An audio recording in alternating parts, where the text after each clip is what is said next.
We just have a quorum, and at the appointed time, I call the meeting to order. I'd like to inform members that the chairperson, Ms. Elizabeth Court, has sent her apologies. So I will chair the meeting. And some members have withdrawn from the members.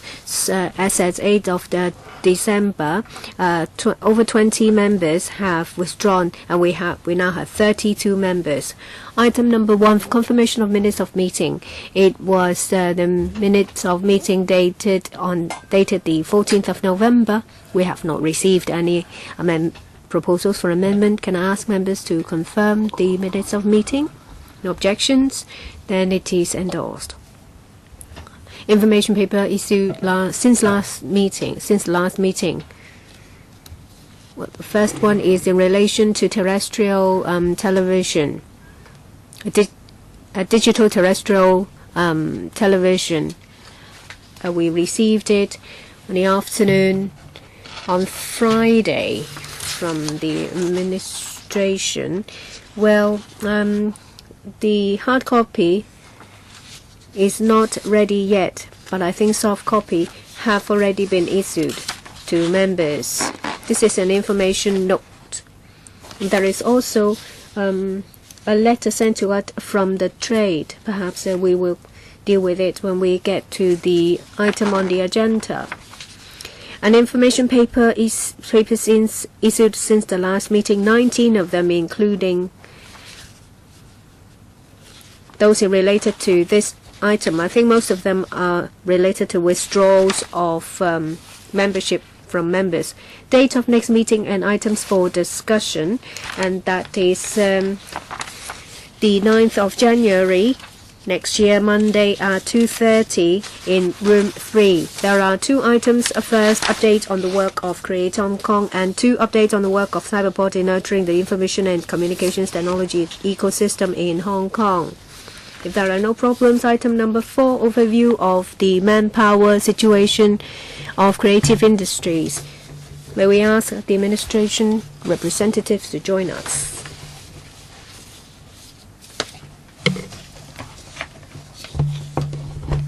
Some members have already raised their hands to ask questions, and if you want to ask questions, please raise your hand anytime.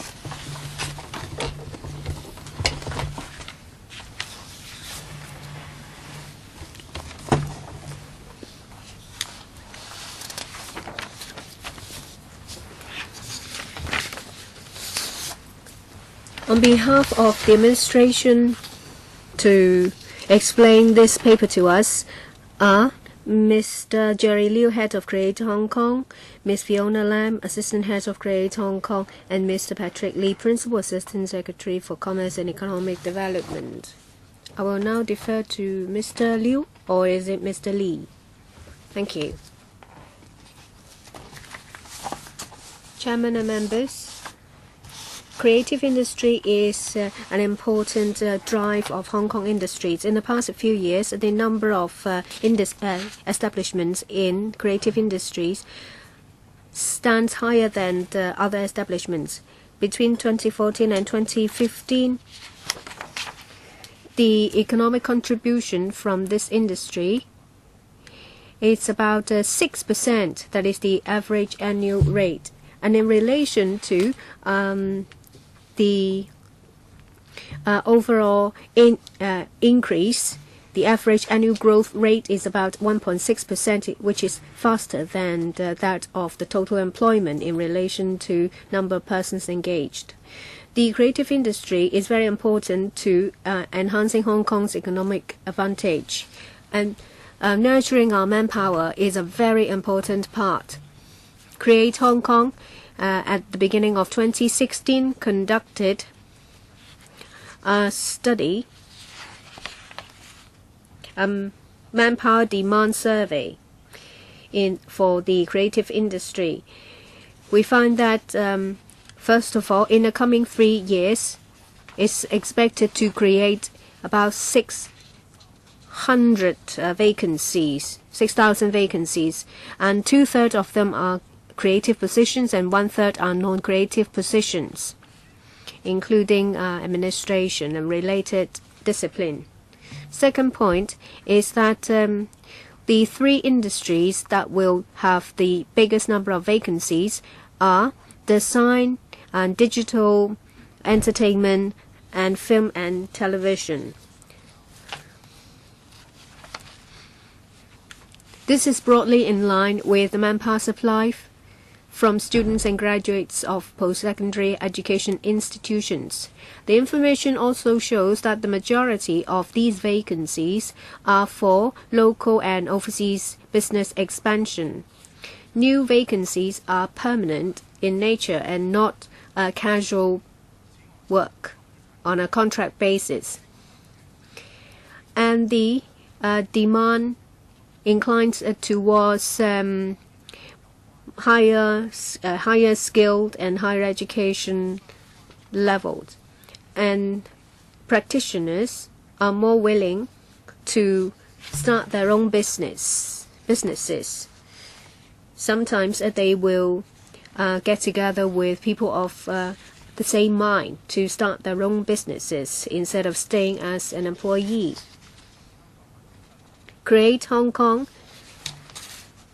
has been providing support to manpower development of the creative industries. Create Hong Kong will continue to monitor the manpower situation of the creative industries and formulate appropriate strategies.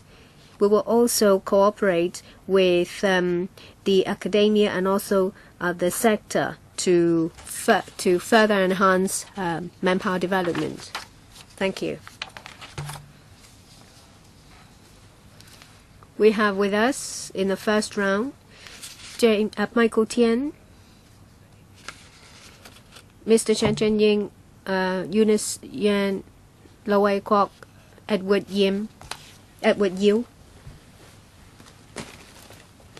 I think we can have 5 minutes each for every member, including answer and question. Ray Chan as well. First, Michael Tian. Thank you. Sometimes my assistants share with me information in the Golden Forum, and there are mashups of songs and diagrams and pictures, and sometimes I myself am involved in it, and it shows boundless imagination. So when it comes to innovation and creativity, it's not just about students, youngsters as well. Nowadays, people don't just look at your CV, your high marks, or your learning indicators. It's only in Hong Kong when we attach so much importance in these areas. So I want to know, when it comes to vocational education and also pilot work scheme, that is, that will be matching with businesses. So there will be on-the-job training. The employer will the government will give 2,000, whereas the employer will give 8,000. Currently, it covers printing, clockwork, and automobile. When it comes to application of big data, development of apps, animation, I believe these CEDB can also extend this concept of vocational training to the creative industries. This is in reply to paragraph 14 of your paper, saying that, for some of the positions there is no relevant experience and training in a lot of the applicants. And there's another point which I would like to make for the benefit of the TV viewers.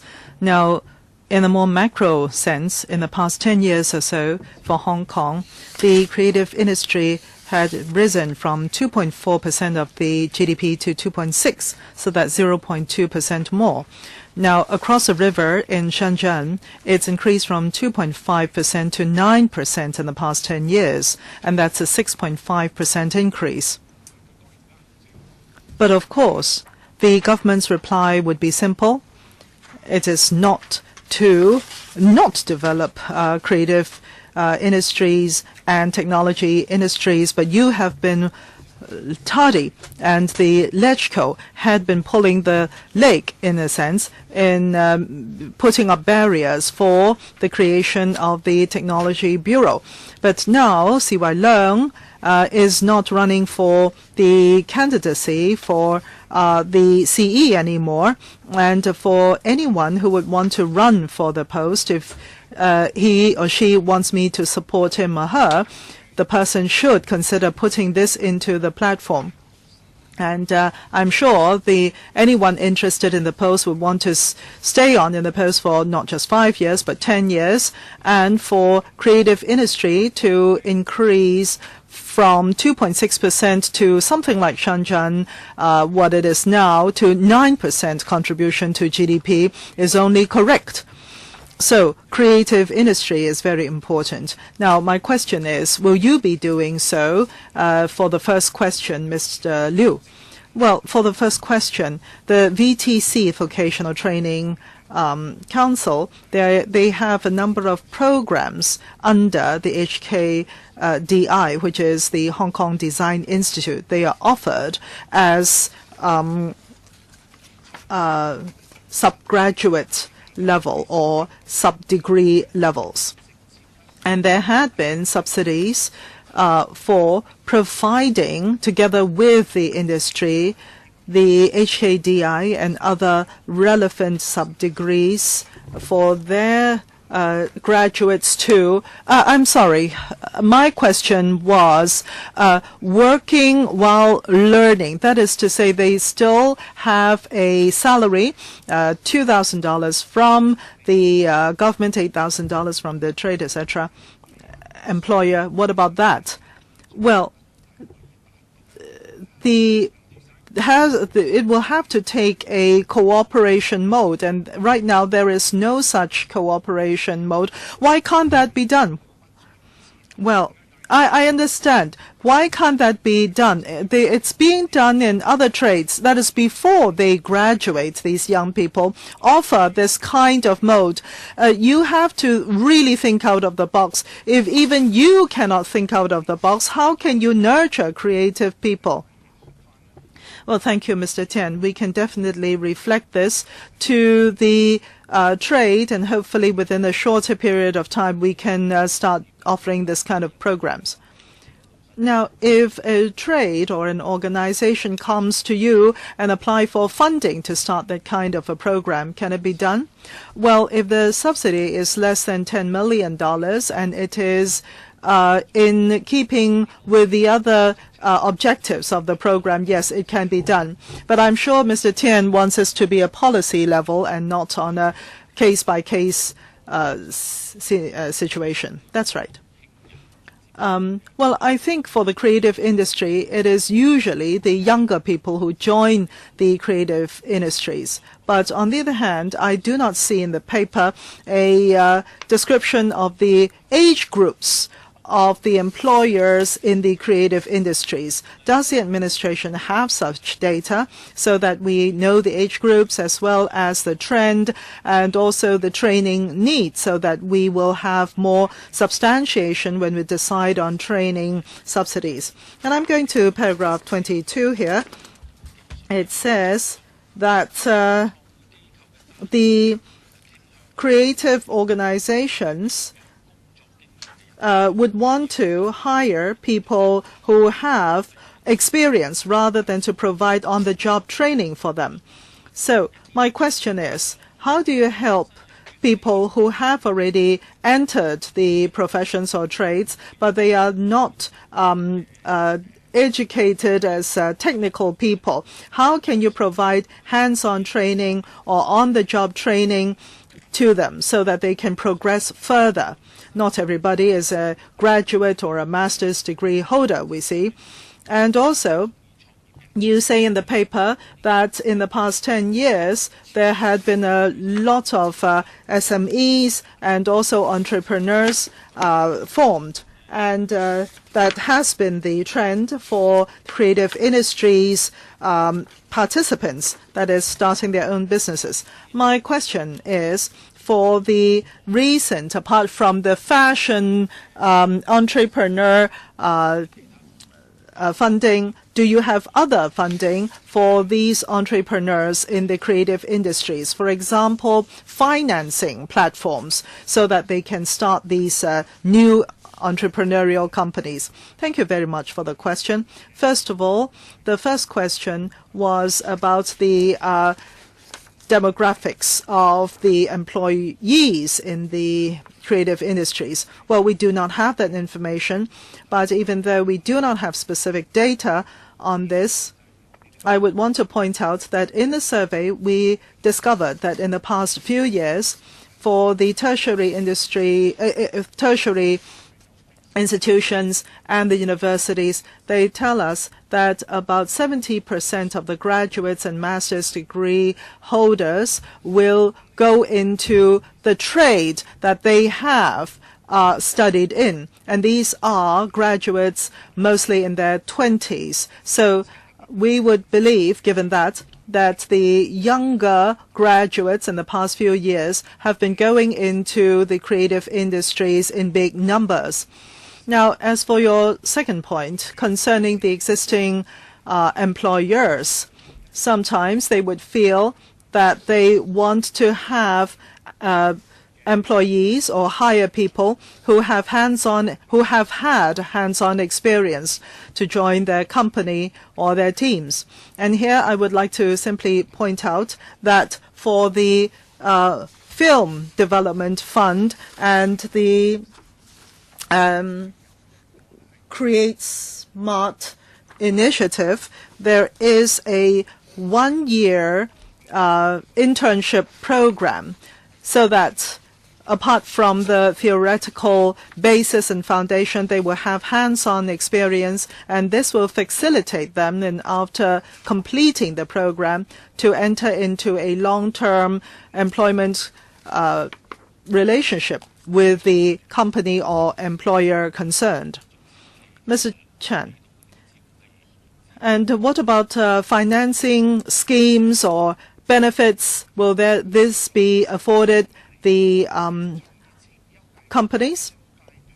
Well, actually, for the Create Smart initiative, the most important point is that the applicant will have to be partners of the government. There is no commercial benefits as such. So working together with the smaller companies and to there is no financing scheme as such. And but for the Innovation Technology Bureau and also for Cyberport, as far as I know, they do have financing schemes and platforms to support the smaller entrepreneurs and the SMEs in the creative industries. Ms. Yong? Right. I'm looking at the 8 areas of employment, and in particular I'm looking at music. And it says 2011 there are 379, and all the way growing to 2014, 393. And so it has been growing. But on the other hand, we do see that on page 6 there, no, page 4 there, the vacancies for music is but 10. And compared to the other creative sectors, it is less. Why is it so? Why is it so low?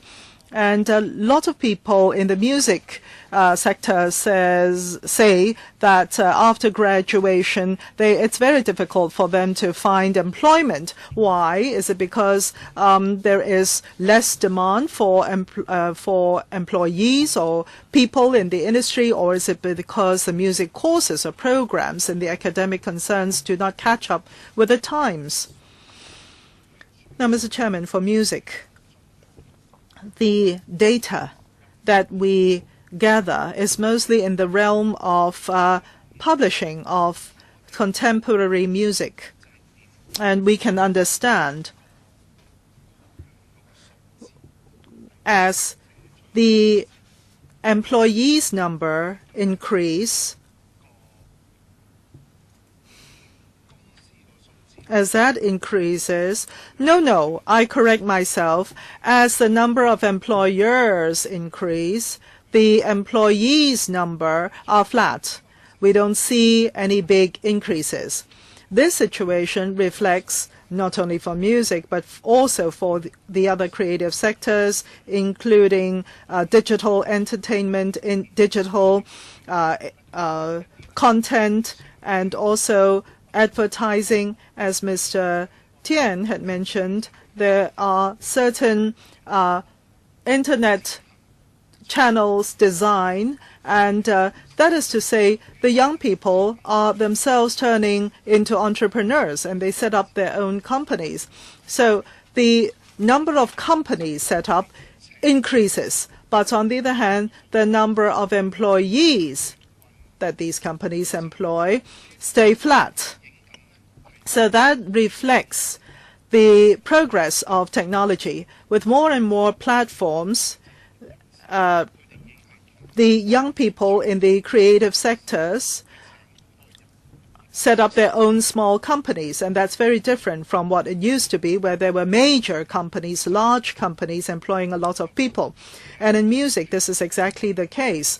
There are a lot of platforms such as YouTube, which provide a lot of opportunities for young people in the music sector, small, very small companies, and they are able to disseminate their content and music to a very large audience free of charge. And this has become the mode of operation and economics for music sector. And I believe that with human resources and the structure of companies in this sector, it will continue to evolve in this manner. We will stay close to the sector, and we will continue to do so. Well, Mr. Chair, it's been pointed out that for music, it actually requires a lot of digital and infotech know-how. And also for recording technicians, there will be more demand for this type of expertise in the future. Is there any plan to work together with the institutions, the universities, so that they can include such programs in their offerings so that more can pursue their interest in music sector? Well, yes, we will definitely reflect this to the tertiary institutions, but in fact they themselves in the design of their programs are very close to the market. And in fact, there is a sub-degree by the Design Institute which provides for this kind of professional training for recording technicians. And also for lyrics writers, composers, I think those are needed as well. Right. Lo Wai Kwok. Mr. Chair, I think this survey is very important, but in terms of the figures, there seems to be certain imbalances. Now, a simple question first. I'm looking at architecture.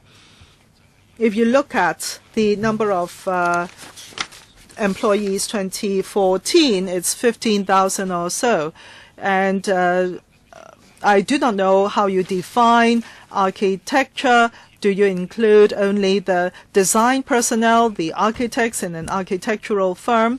Otherwise, in fact, if you include the construction sector, it will be a lot more numerous. I do not know where you draw the line for architecture as a creative sector. Which kind of positions do you include? If you refer to local, full-time and sub-degree programs related to creative industry, say for example digital entertainment, music, film and television, it amounts to about 3,000 people. And if you refer to paragraph 12, that is the number of vacancies, whether they are creative vacancies or non-creative ones, well, there is not enough in number for all the graduates. So are there problems with your survey? Well, if that is not the case, I am very worried about the students, because once they graduate, they may not be able to find employment. I know that they may not work in creative industries, but that's why they take the program to work in the creative industry after graduation. So it seems that some of the numbers don't tally. Can you explain? Just now, Mr. Low talked about architecture.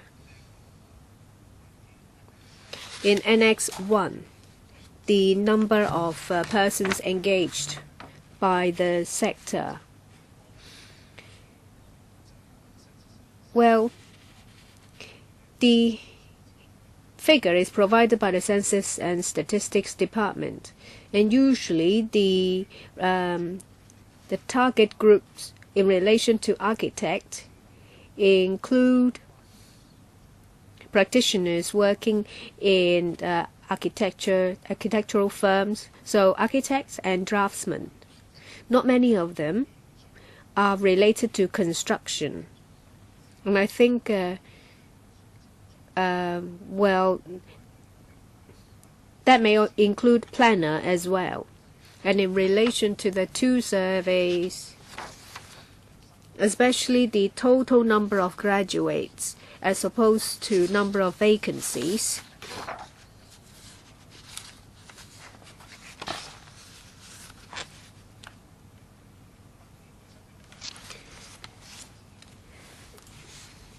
the number of graduates are much higher than the number of vacancies. And Mr. Low's concerned that graduates may not find jobs. And I would like to make two observations. When we look at the different creative sectors, some of the graduates will work in the discipline they have studied. There are also others who will join a related trade. Say, for example, if they may work in digital content production or animation. I mean, those students may join an advertising team. So there is cross-sectoral employment, and it is quite common. If you look at the number of vacancies in just a sector or two, you may not be able to see the entire picture.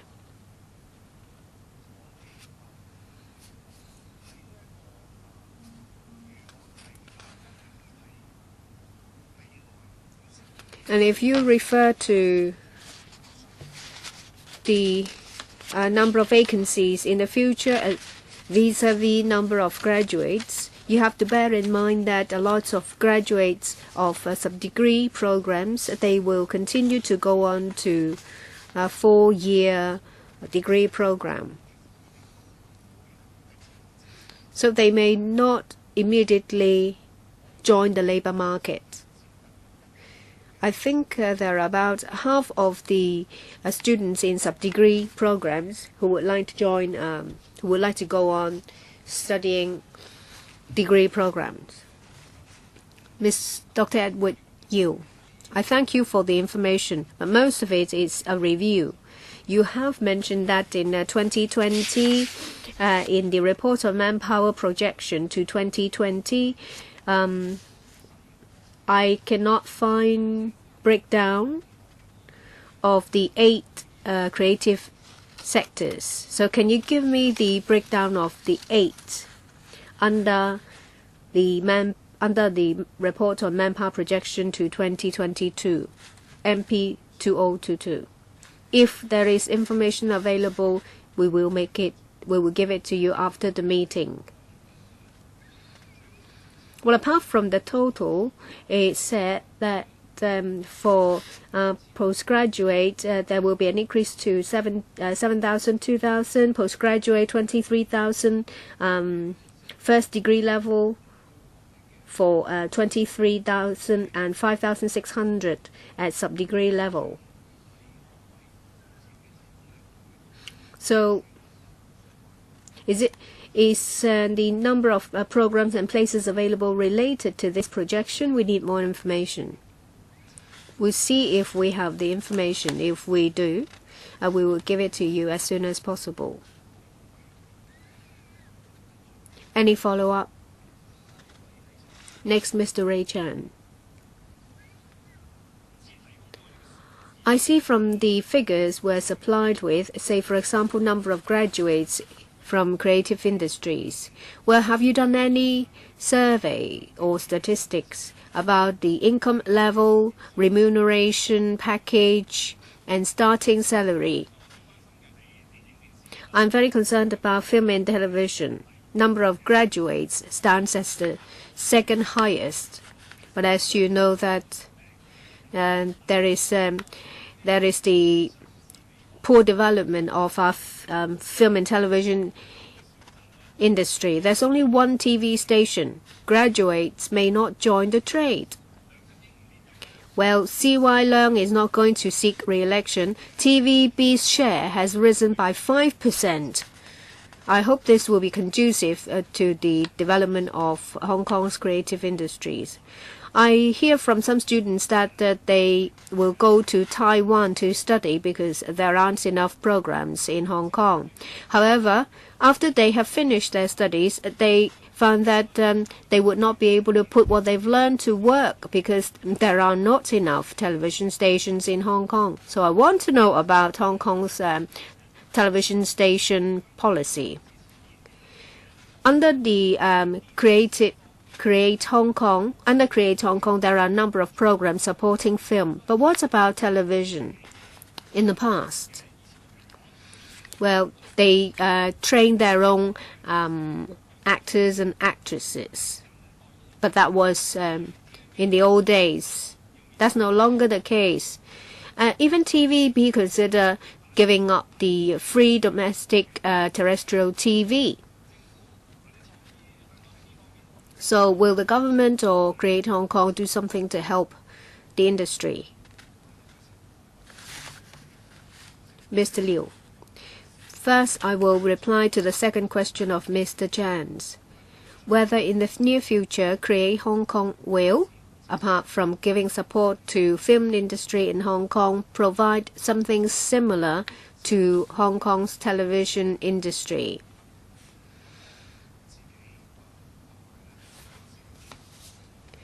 My view, and that's also my colleagues, is that this will be our goal, but the extent will not be as wide and the pace will not be as quick as that of the film industry. There is one main reason. Members under the Film Development Council and relevant trade associations have provided strong support through Film Development Fund, say for example, first a drama group. The panel will select a film that will receive support. Assistance will be given to produce the film. It will also be given during the post-production stage.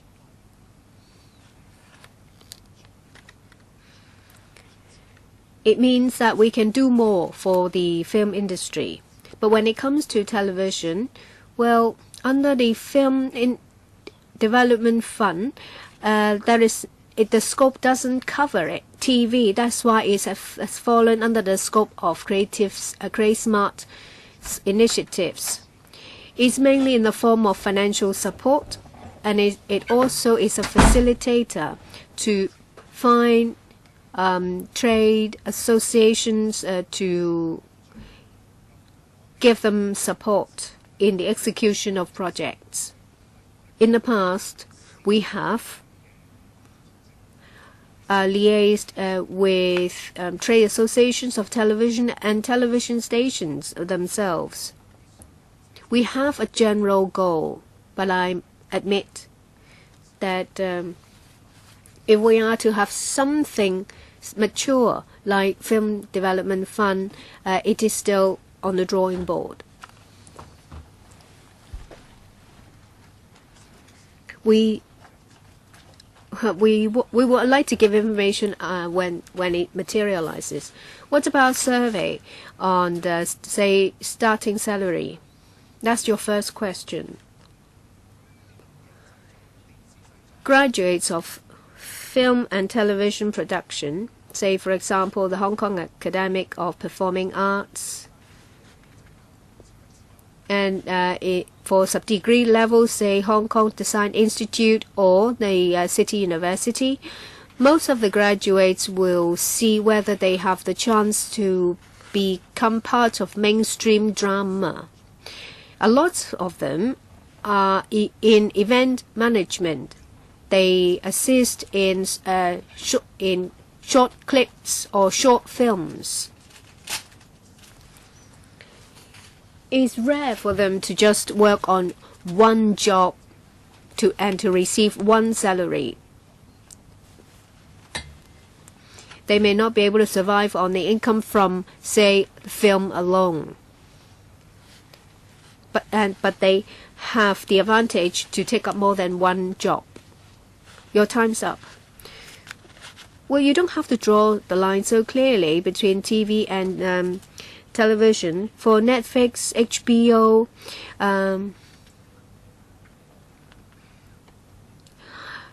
Game of Thrones, easily the production cost exceeds that of a film. So you don't have to think about films that is shown in cinemas that should be covered by the Film Development Fund. There is also Nathan Law, Anne Chang, and Felix Chung. I'll draw a line here. Mr. Nathan Law. Thank you. Today we're here to talk about creative industries. There's one important element. It has to keep up with the times. It should keep in mind what's the trend globally.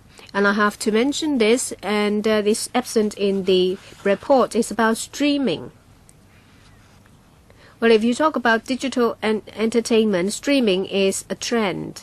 In Taiwan, China, and Korea, mainland China and Korea, they have a mature streaming industry.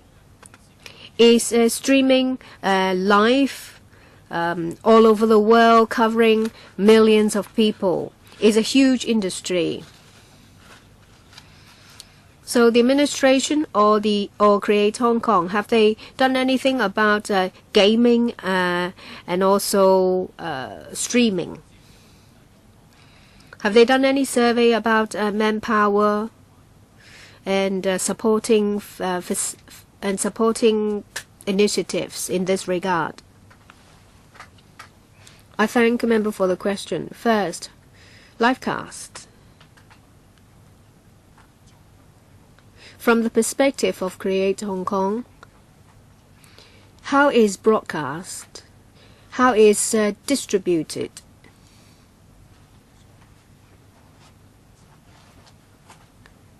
Itself is technical operation.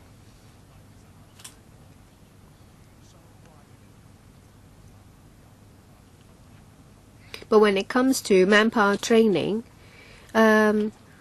well, whether it is live cast or recorded, the skills required in training actually are similar. So in this regard, we don't have direct initiative to train streaming. But training for data content production a lot of tertiary institutions are providing such programs. We understand that. Now, actually, the crux of my question was whether the government or the administration are treating the new industries, for example, in streaming. A lot of them are operating as individuals, and when people individuals eat, or if they go to certain places, they would stream the kind of activities that they have, and that also is an offering as well. Are there streaming companies setting up in Hong Kong? Are there cooperations with industries so that for the some of the more welcome content or popular content can be included? This can also bring on economic development. From another angle, perhaps the administration has a role as well. Apart from these individual entrepreneurs, perhaps you can organize there can be certain competitions, events organized. For example, international players coming to Hong Kong may need visa issued. So, in a sense, this will need administration support. These creative industries, new industries, are there specific policies for them? For example, as I've mentioned, in streaming, Twitch, or in the mainland, Dragon Ball, etc., do you have any policies in support for these?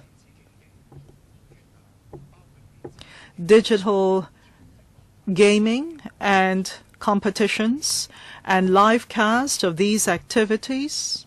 At present, the Bureau, the CEDB, is working with the Home Affairs Bureau and the LCSD, and we are exchanging views exactly on this.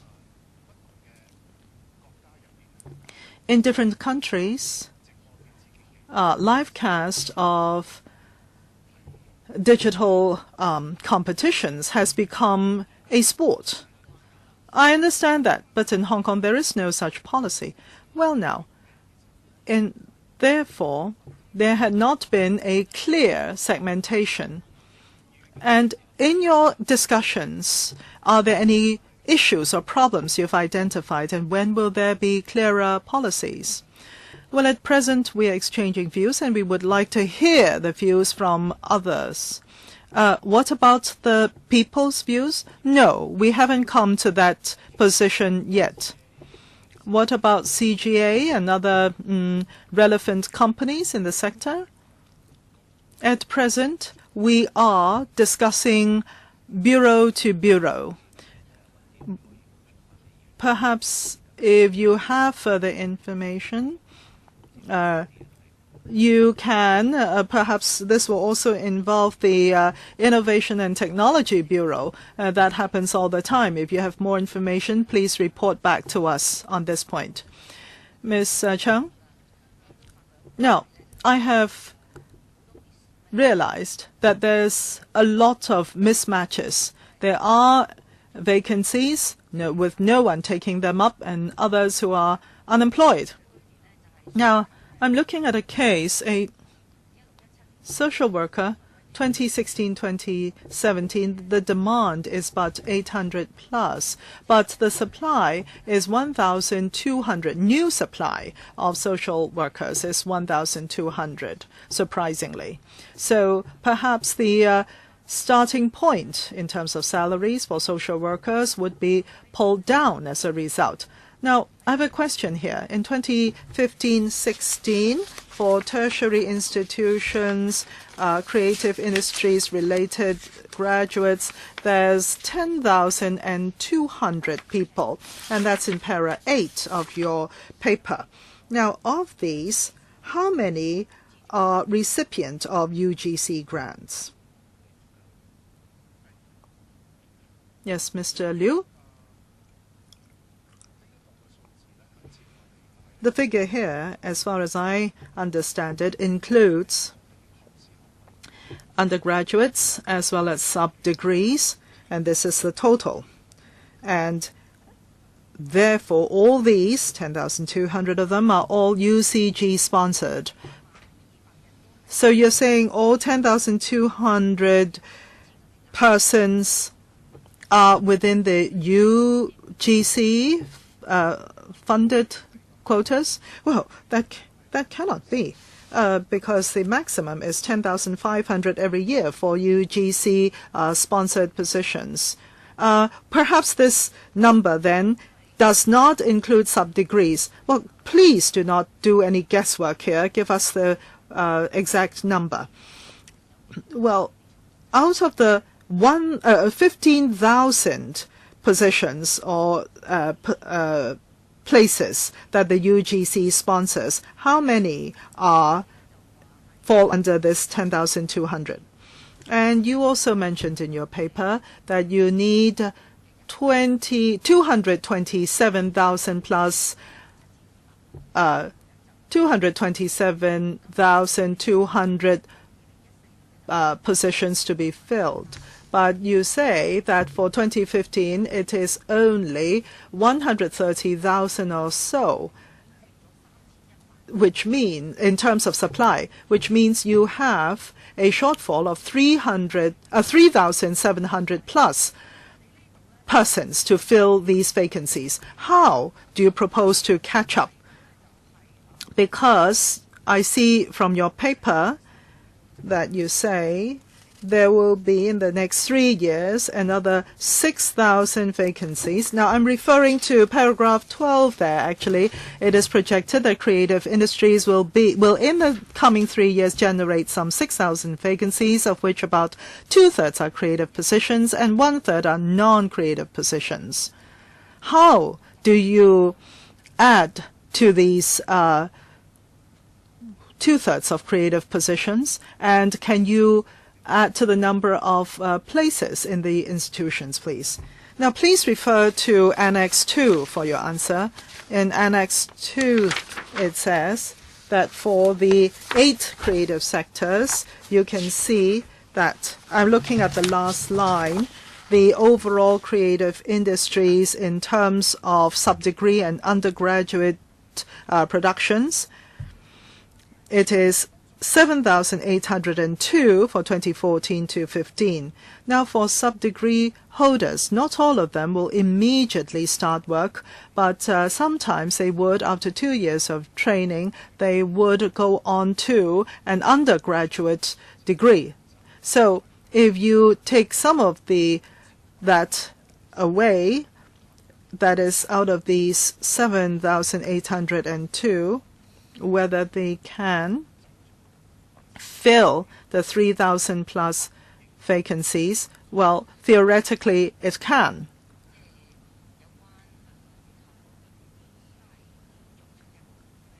Do we have a request placed to the institutions to offer more of such related programs, Mr. Liu? Mr. Liu, if you don't have that information, provide that information at the next meeting, please. Perhaps if I can provide a simple example. Paragraph 6 and footnote 3, there is a new program that is outside of the UGC places for in creative industries. Currently, there are 250 subsidized places available every year for creative industries related programs, for your information. Mr. Leung Kwok Hong, I'm looking at Annex 2. You have the 3 sectors with the main, which are the main sectors where there is a shortfall of people. And this is for 2014-2015, and we see that it is in design, it is in digital entertainment and film and television, respectively 3,003, 1,300, and 1,700. What are your plans for that, please? Can you repeat the question, please, Mr. Leung? Sorry about that. Yes, of course. Now, it says It is design, digital, entertainment, and film and television with I'm looking at Annex 2, the number of graduates of local full-time creative industries-related programs at sub-degree and undergraduate levels, and these are the shortages, right, in terms of number of people to fill these posts for the year 2014 to 15. Is that right? And from this table, one doesn't know how many are sub-degree holders and how many are undergraduate holders. And it's, of course, 2015-16, you don't have the data there yet. But still, we do not know from the data you have provided how many are ready to join the industries, the creative industry. And we can only suspect that there is a shortfall of people to fill the vacancies. Why don't you, therefore, strengthen the sub-degree programs rather than having these young people wait before they can enter the industries? Thank you for the question, Mr. Leung. The data here is provided by Create Hong Kong in their survey, which included the survey of the careers officers of the tertiary institutions concerning the employment of their students. And it has found some 70% of their graduates are able to join the sectors in which they have the degree or the sub-degree. And half of the graduates actually choose Hong Kong or overseas to complete their training and education. Now, as for the data you provided includes sub-degree levels. And I think sub-degree levels should be more numerous than undergraduate levels.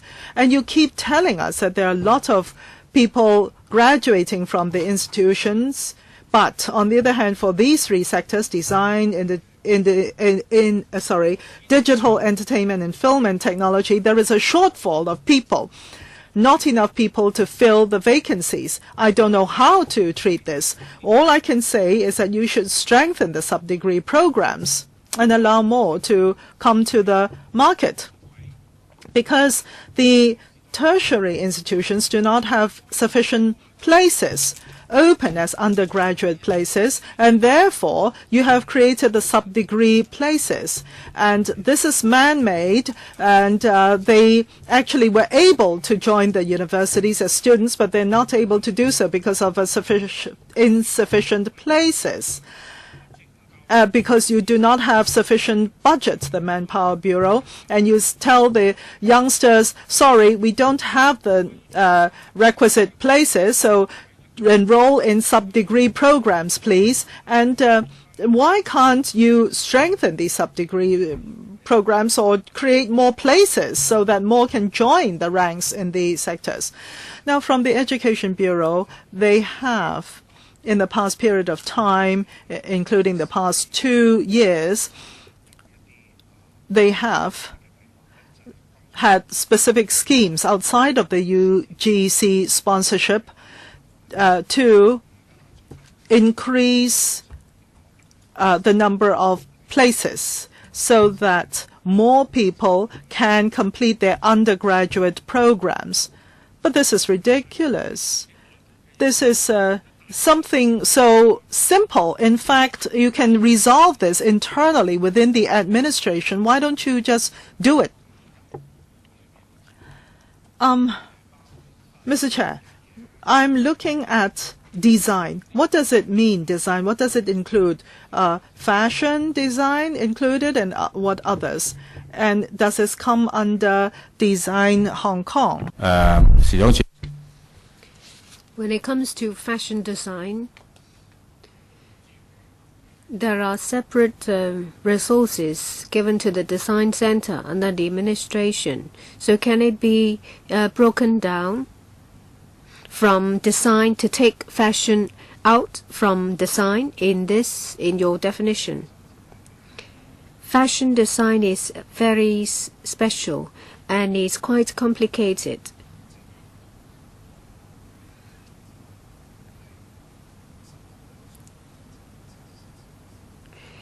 It was the Census and Statistics Department. When it comes to the different categories, they will count the number of people working in a business that has a core business of fashion design. But when it comes to that, very often practitioners who are involved in the fashion design in major companies, they are in-house designers, say big brands. That is something that cannot be reflected because the number will be subsumed under manufacturing, garment and textile in terms of the GDP contribution. So there are two relevant figures that we need to know about. I can boldly say that this may show you a lower figure, but that is because of the constraint of categorization. So the situation is not fully reflected by the figure. Having said that, when it comes to design Center is one of the arms of Create Hong Kong to promote design. It's a very important partner. We provide financial support to Design Center, and we also have different collaboration with government departments. And there are also some design platforms, say PMQ. I want to ask, design here includes fashion design? Yes. Well, by what I've said, it may not include everyone, because some may have been subsumed under garment manufacturing. So can you take that number and add it to this and give it to me? Give me the overall figure for fashion design. I will have to talk to CNSD first to see if they have the figure.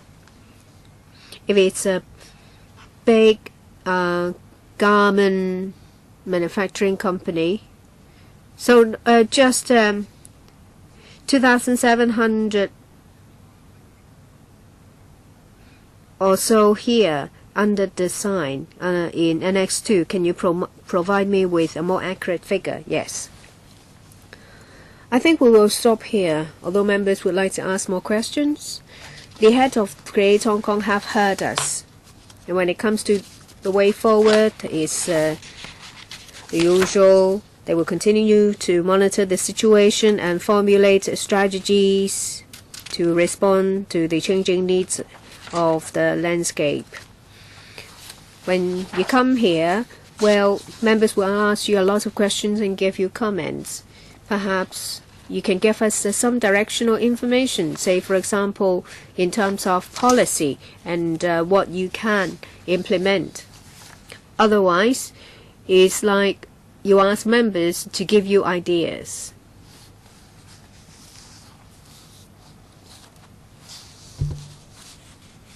Ms. An Chang,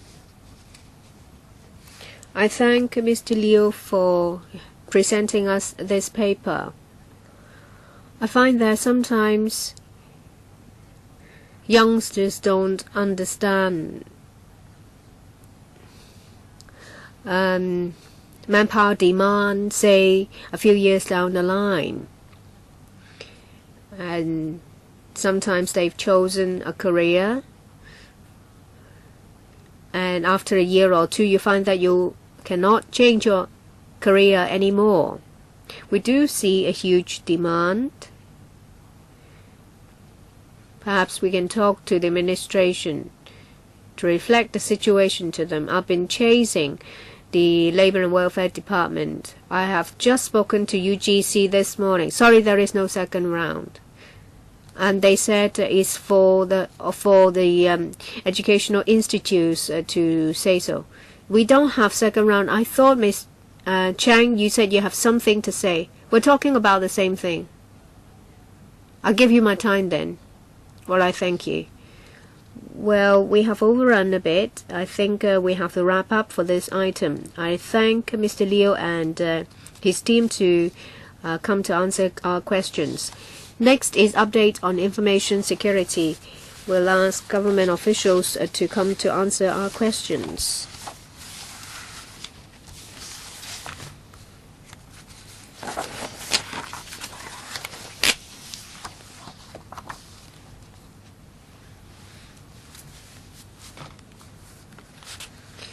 We have with us the Undersecretary for Innovation and Technology, Dr. David Chong, and Government Chief Information Officer, Mr. Alan Yeung, Deputy Government Chief Information Officer, Mr. Victor Lam, Principal Assistant Secretary for Innovation and Technology, Mr. Ricky Chong, Assistant Government Chief Information Officer, Mr. Tony Wong. Let's hear from the Undersecretary first. Thank you. Well, with the popularity of the internet, we have threats, hackers, and frauds taking place online. And we're here to report to this panel about the government's work on information security. The overall situation is that the threats faced by Hong Kong is similar to other places in the world. Well, there is a huge increase in terms of ransomware. The ransomware incident in Hong Kong has seen a marked increase. As October this year is 278. It's 5 times of 51 incidents last year.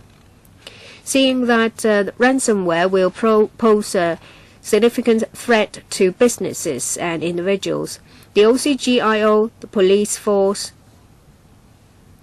and the Hong Kong Computer Emergency Response Team Coordination Center, Hong Kong CERT, has selected information security as the theme this year.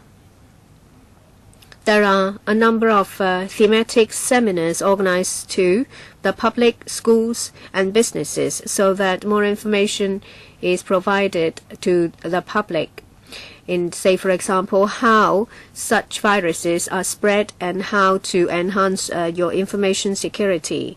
We use we use a digital format and different means to disseminate the information and to remind members of the public about the importance of putting in place security measures.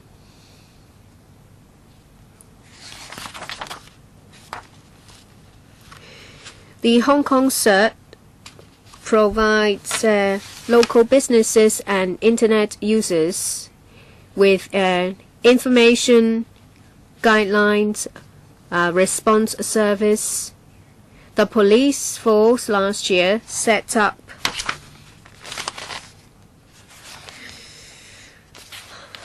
an online dedicated team to enhance information security and to enhance the police capability to tackle internet crime.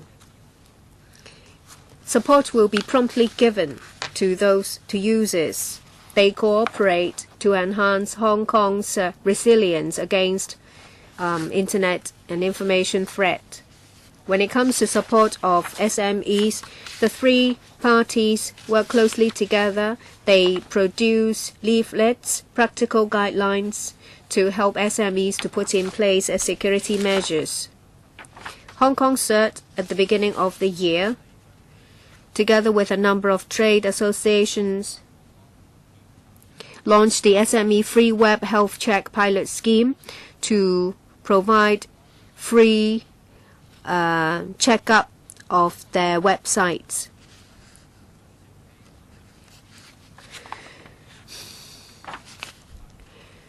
The SMEs,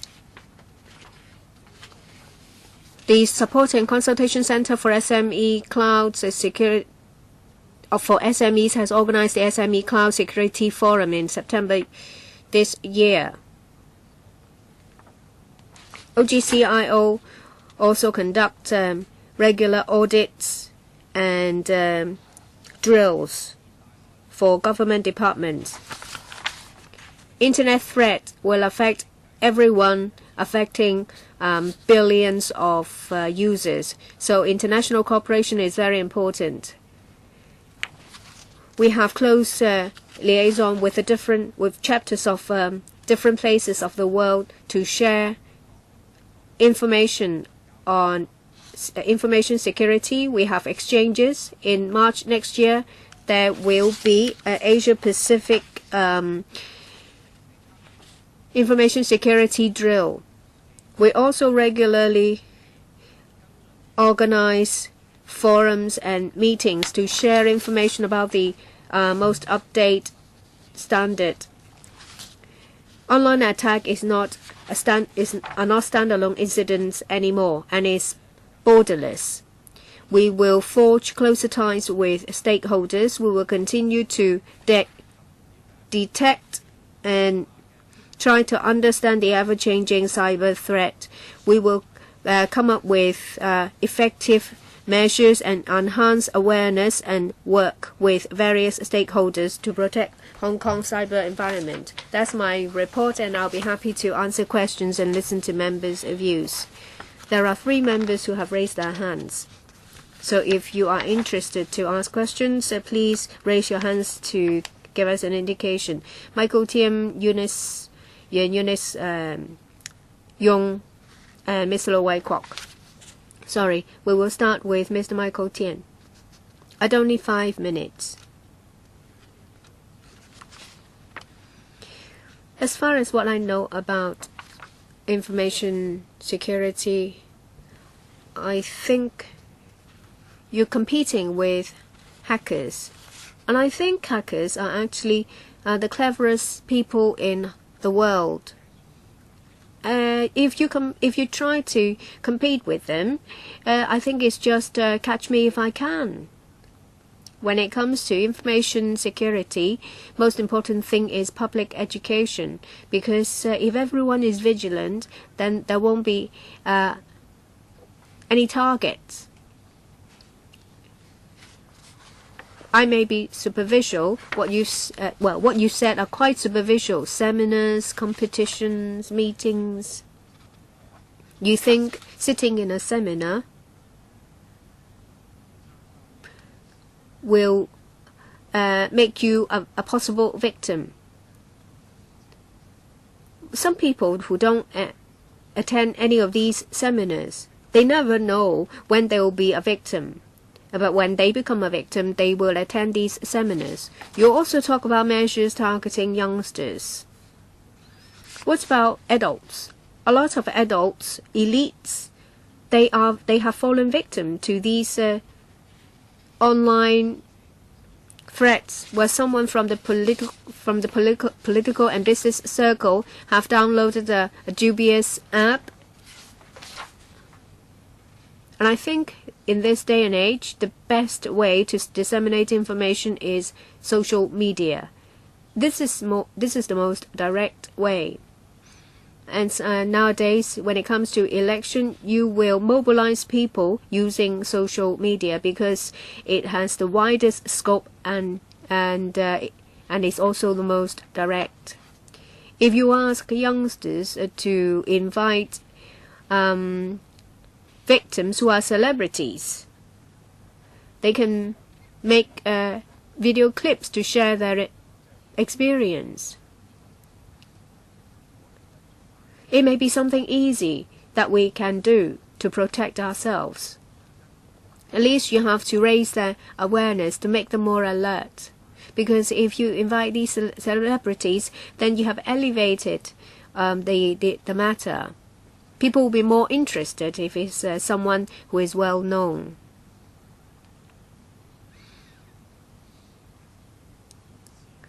It's very easy to put in the first line of defense, but most people don't know about it until it's too late. This is something that is quite creative. What do you think? You have already used 3 minutes. I have used some of your time, and I'll give it back to you. You talk about celebrities and legislators, and the information has been leaked. It's not necessarily that they have downloaded certain apps. Sometimes they were sold out, so-called, by their friends. Their friends have downloaded the apps and they were therefore affected. Just a point of clarification. Ms. Young? Thank you very much, Mr. Chair, and for the question by Mr. Tian. From the document, paragraph 24, you'd be able to see that we also talk about social media, including YouTube. We have publicity.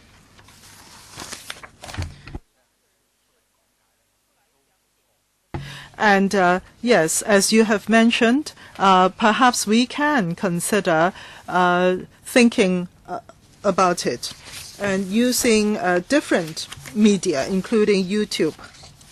Yes, we will consider taking up your suggestion. I think it is worthwhile, and in thinking about how we can extend the coverage. Now, I have a question concerning some of the public persons who have been hit. No, I didn't say public persons, but SMEs. No. Well, I correct myself. People who attract attention. In fact, don't you want to leverage on their reputation or leverage on them to attract more attention so that people know how to protect themselves? I mean, they provide a point of interest, isn't it? Well, just for your consideration. I hope you'll consider that. Well, thank you very much for your suggestion.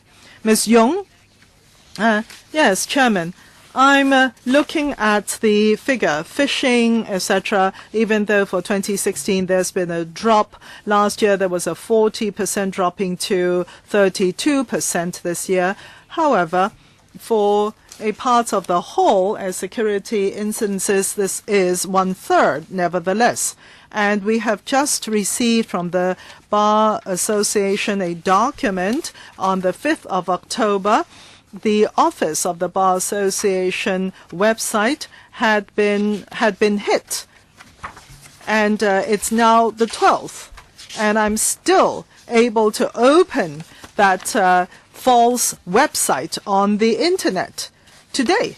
And even with the Bar Association having announced that it's a false website. Now, if there's anyone who had been affected, and is there any mechanism from the administration that these to have these false websites taken down as soon as possible, so there is less injuries caused to anybody? Well, first of all, I think the first thing to do is to report this to the police.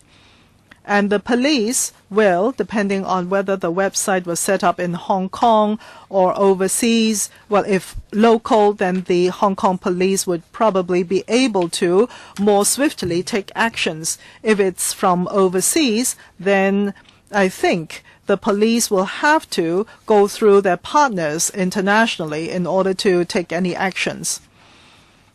Mr. Chair, are there such partners internationally, or does your department have any international platform or mechanisms to help the people of Hong Kong? Well, Chair, I think there are some regular partners on the part of the police in handling this kind of false websites set up overseas. As for which are the partners, I think the police would be in a better position to answer that question. Mr. Chair, I'm looking at the victims. Half of them, I'm looking at the paper, 2,100 plus. The total is 4,000 plus cases, and half of these cases are not contactable.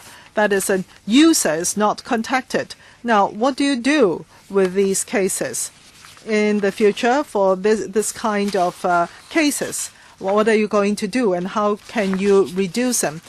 Well, perhaps you can tell us how you're going to categorize these cases. Right. I think what is most important is that these people know that they are victims, and we will have to be able to help them. Yes, I'm looking at Annex 1, the table there. The table, the last line in the table that you have provided.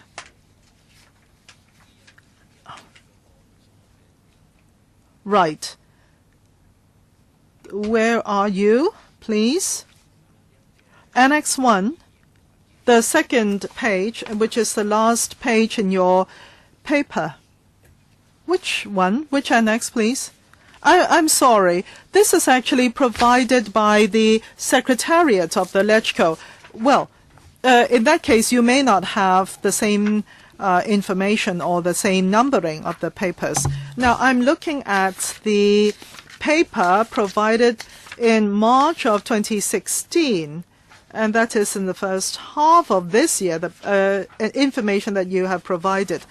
Well, it says uncategorizable because we're not able to contact the Internet user. In answer to your question, for some of the incidents, the Coordination Center actually discovered these incidents on their own. That is, they were not reported on by the users. And as such, this will be easier to handle these incidents, and they'll proactively do so. The center will proactively do so, and it will also avoid future occurrence. In such cases, the user may not be contactable or contacted. It may be because of individual reasons or organizational reasons. We do not know why they're not contactable. But on the other hand, the incidents themselves can be categorized. That is, whether it's hack intrusion or web defacement or phishing, etc. These can be categorized. But as for the victims themselves, that cannot be categorized for some of them.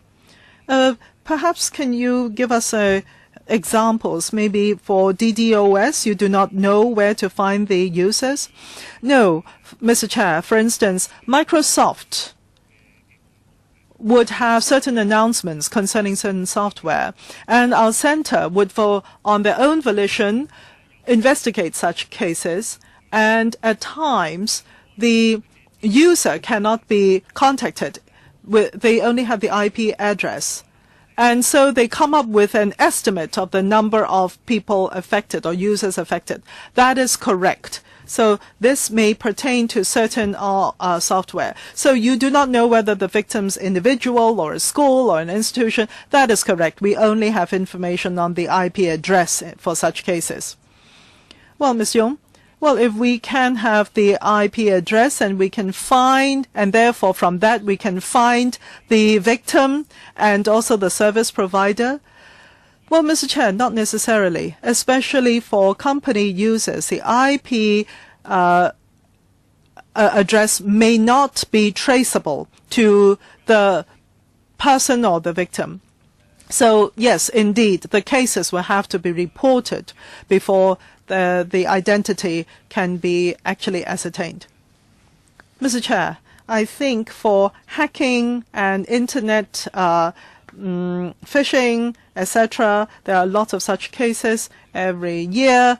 Every day, I receive messages saying I have received a prize or a lucky draw from Google or Yahoo or from some African country. I've won some money. And also, there are cases approaching me saying that there's money to be sneaked out of a particular country and they need someone to serve as a receiving end, etc. Every day there are such cases.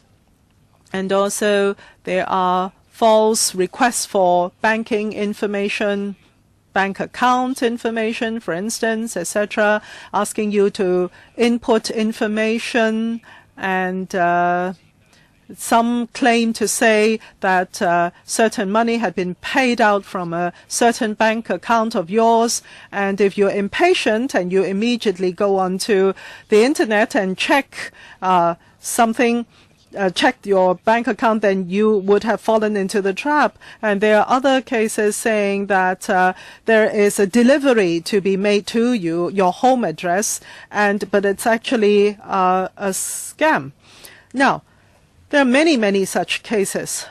As consumers, whether it is a bank or the service provider, the problem is the real banks and the real service providers really do send you such internet messages as well. For example, the bank sends me my monthly statement. Sometimes I am afraid of opening the appendix.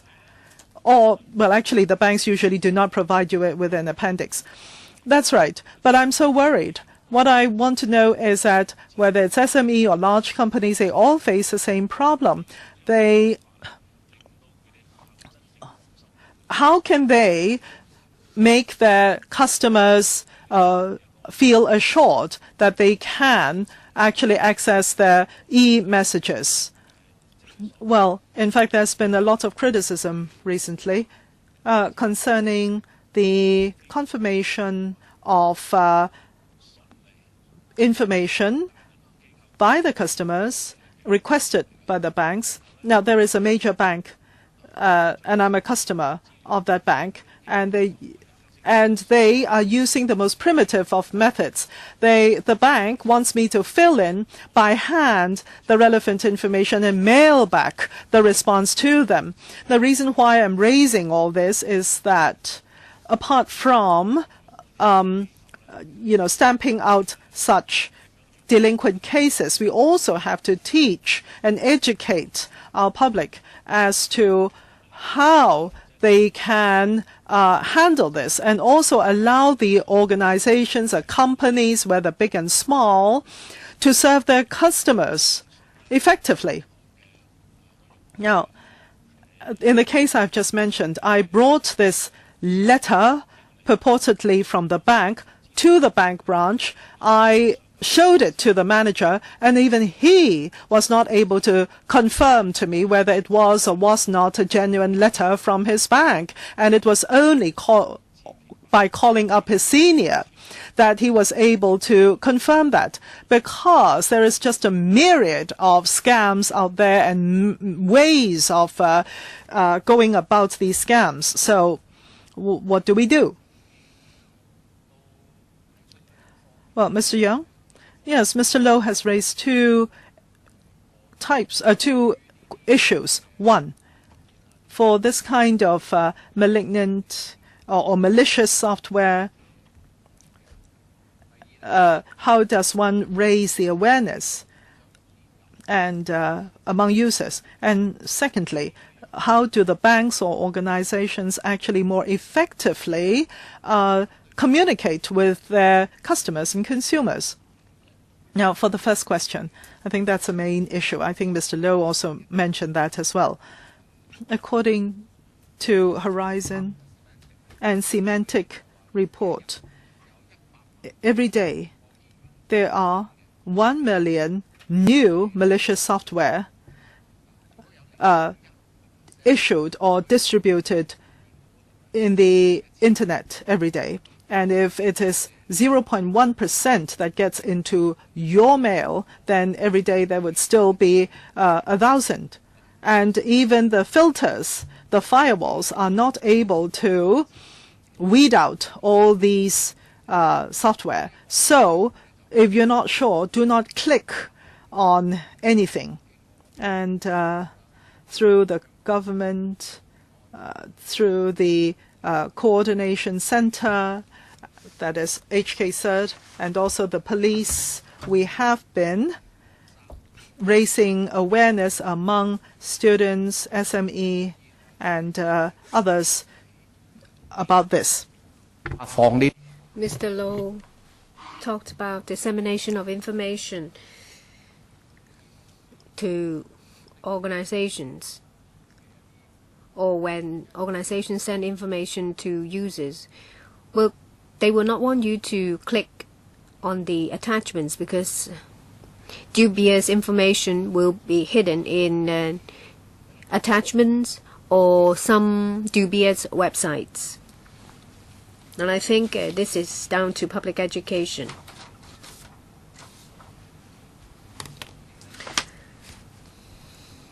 We'll also talk to .hk to see how they can at the DNS set to have some proper encryption.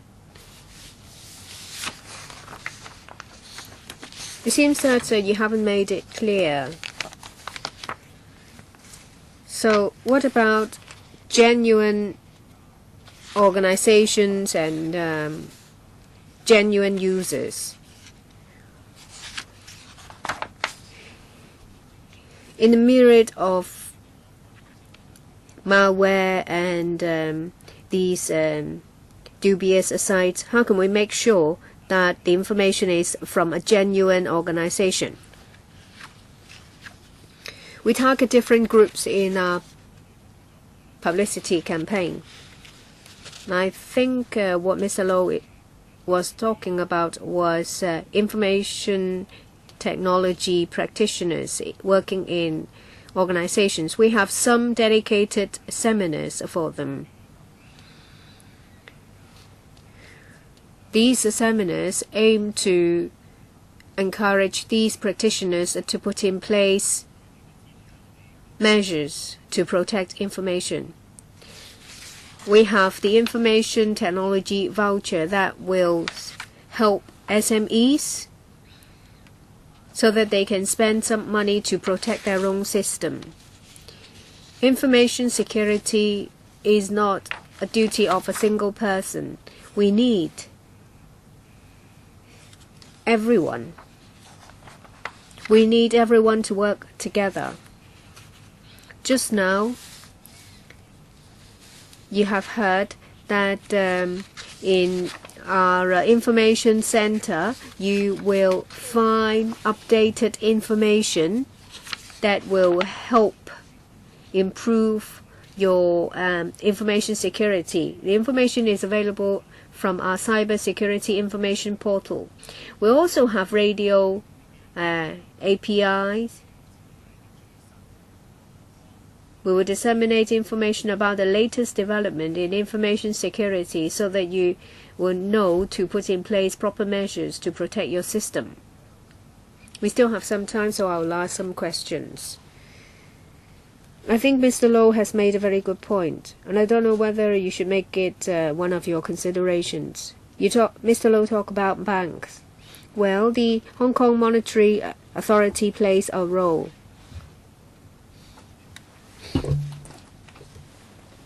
Well, for internal security of banks, there will be some guidelines.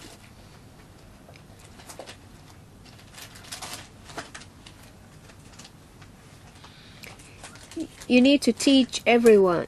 You may find it difficult to teach everyone in an organization. But what about the OGCI working with the regulated organizations? Give them some information briefing, say for example major organizations. Of course, you can't stop all malware. I have received an email who the person pretends to be a member of the public and said that they would like to send us some comments and submissions. It's very difficult to stop that completely. But at least regulators will have regular communication with, say, banks. And major organizations will have frequent communication with their users. Say, for example, in Mr. Low's case, he was asked to provide personal particulars.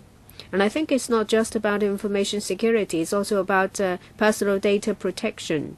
Perhaps OGCIO can approach regulators, work with them, formulate guidelines so that they can remind the members about the application of information security measures.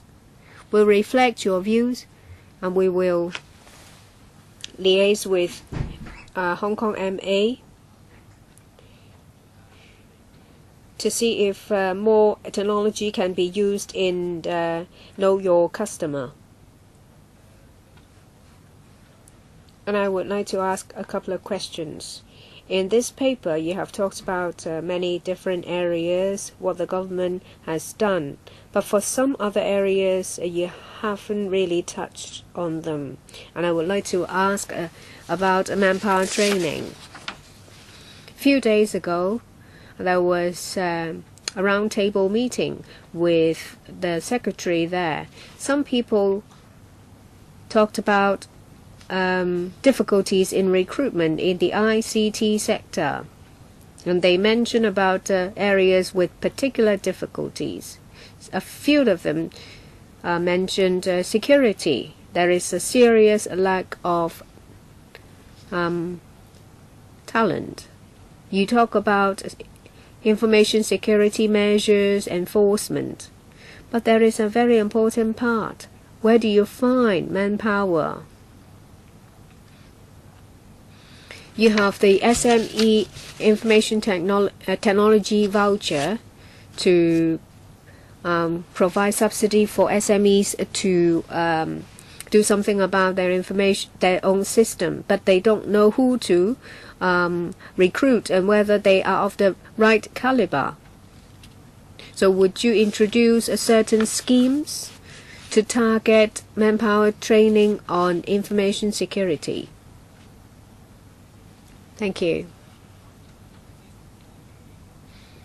When it comes to ICT, manpower is not just about security.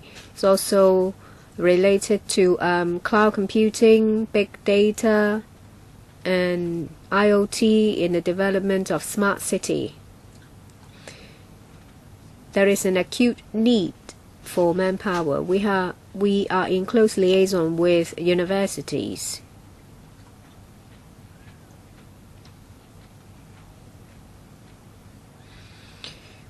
In areas with an acute manpower shortage, we ask them if they will provide training courses. And we also talk to the trade to see how we can encourage people to choose information technology as their career. The scope has to be wide in order to build up a pool of talent. From primary and secondary school level, we have provided various initiatives to arouse interest of students so that they may choose to study information technology in universities. We have some short-term measures targeting the areas with an acute manpower shortage. I would like to give you some information when it comes to professional bodies, especially accreditation. We are in close liaison with them to see how we can do better when it comes to accreditation and certification. Let me give you some example. There are some professional accreditation, say for example, information security, CISSP. And CISA, that is a Chartered Information Security Auditor. These are very useful because they are effective in ensuring information security.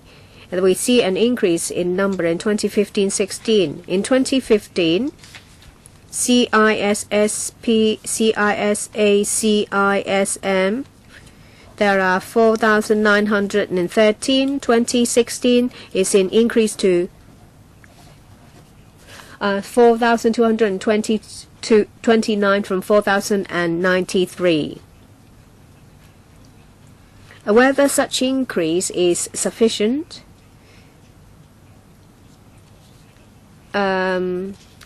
Well, from the trade, they think it is not sufficient. We will liaise with professional bodies to see how much more we can do when it comes to accreditation and training. Within the government, we do a lot of such work. And I can give you some figure as well. Last year and this year, the comparison. Last year, 219 people have obtained professional accreditation, and as at October 2016, 261 people have obtained such accreditation. That is an increase of 20%. Will encourage a fellow practitioners within and without the government to get accredited. Previously, we were talking about manpower situation in creative industries. Perhaps when the opportunity arises, you may consider similar methods, and similar surveys are done in information technology, especially on areas that are very important for Hong Kong. Say, for example, big data, data science.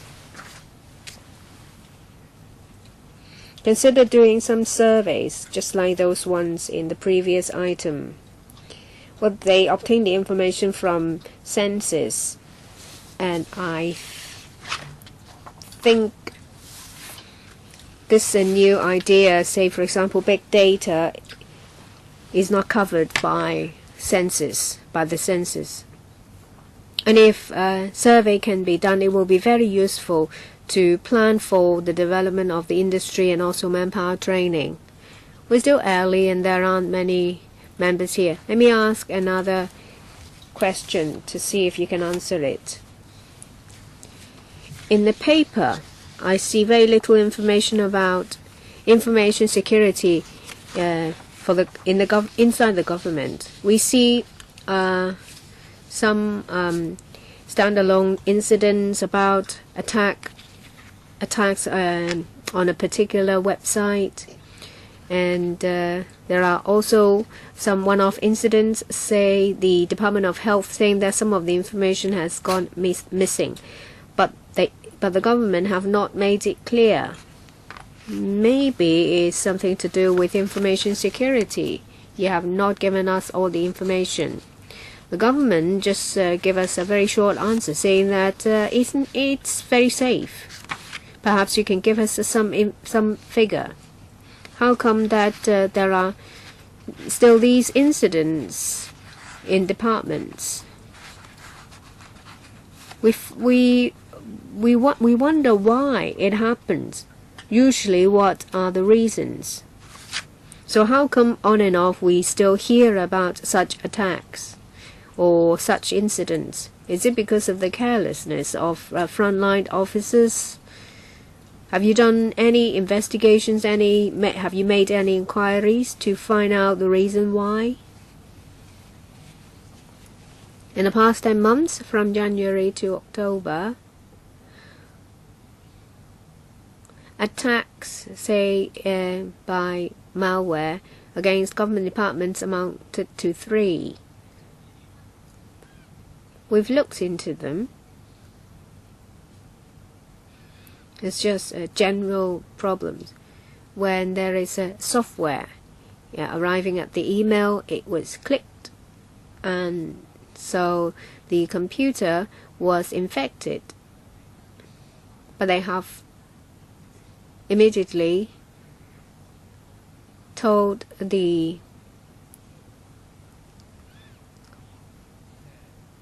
GCI, the OGCIO, and we will try to contain the problem. Well, these are incidents when it's known. What about those incidents when it wasn't even noticed. Well, for those cases in which the victims do not notice, well, maybe it hasn't happened yet. If you haven't clicked anything, you will not trigger the virus. But sometimes you may be working on one thing, you click on it and you don't even know that you've been infected. Or perhaps you have certain scannings so as to find out whether the virus had infected the system or not. Yes, and indeed, we have continuous scans. And at the same time, we also have strengthened the monitoring of certain networks where there is something unknown that has flowed from an area to another which it shouldn't flow to. Then and also through big data, we are able to see that there's something happening which shouldn't be happening. Then we have reason to suspect that there had been an infection, and we will take early action against it. If I may provide some information, we do have firewalls, and the firewalls have been quite effective.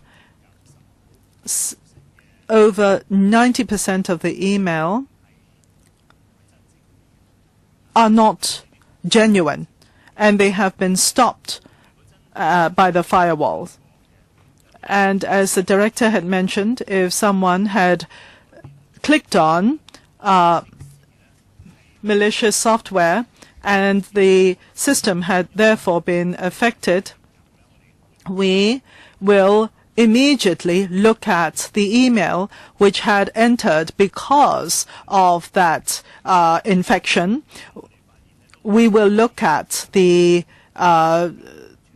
possible affected area. And luckily, there had only been cases here and there had not been large-scale infection. Now, let's say there is a website which had been accessed, and in that website there is a hyperlink which had been clicked, and therefore a malicious software had been imported. Well, there had been such cases before, and what is most important for these cases is that we have to warn and remind each and every one of the computer users to, one, not open these hyperlinks without thinking, and also do not open some of the appendices, even though our firewall have obstructed or stopped most of them. But still, there are some which have gone through the cracks, and the users have to be careful. Yes, sometimes they do not, they just give you a hyperlink, and it's difficult for those, isn't it? Indeed. Well, any other questions? I think that's the end of the discussion. Any other business, please? If there are none, our next meeting will be on the 9th of January 2017. Well, Merry Christmas to you and Happy New Year. And this is the end of the meeting. Thank you for coming.